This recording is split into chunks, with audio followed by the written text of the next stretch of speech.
Is Facebook in a desperate position right now? Trish, if you look at social media, it's essentially peaked.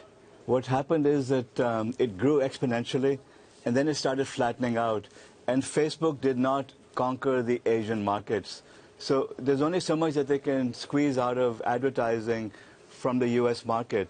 And Mark Zuckerberg realizes that this is why he went and bought WhatsApp, because he saw that social media was now moving to cell phones. You see, we used to go and brag on Facebook about everything we did. Now we're more on social media. Our children are on cell phones. They don't like using the same tools that we did. So in other words, social media is becoming less social. It's moving to these smaller devices. And Zuckerberg saw the writing on the wall. He was smart enough to figure it out.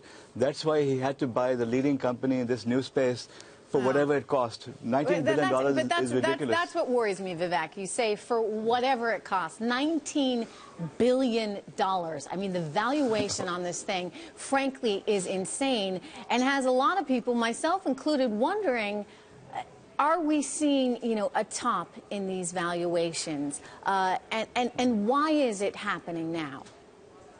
We see, if you look at Facebook's valuation, $200 billion, how do you justify that? It's monopoly money. So if Facebook doesn't do something desperate, their market valuation could drop from $200 billion to $100 billion to $50 billion quite rapidly. So it's cheaper for them to spend the stock price while it's still high and buy all they can to keep having it increase than it is to just let it drop.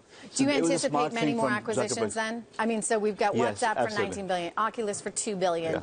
Yeah. We're going to see more multi-billion-dollar acquisitions as this company tries to stay ahead of the curve?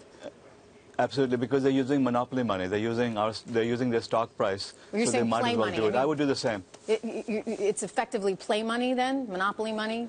Not real? Yeah, that's what it becomes. But when you have valuations in the stratosphere like this, it really is play money. This is an issue, though. I mean, maybe not for Facebook, but for the overall economy.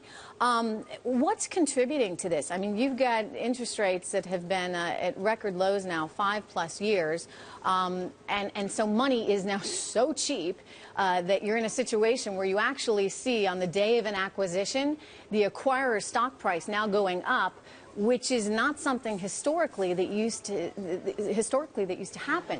So are we in danger, Vivek, of being in an asset bubble, in part, thanks to the Fed?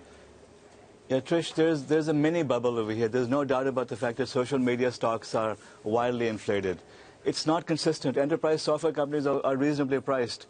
So so you have these mini bubbles right now, which no doubt will burst unless, as Zuckerberg is doing, you figure out how to keep inflating it.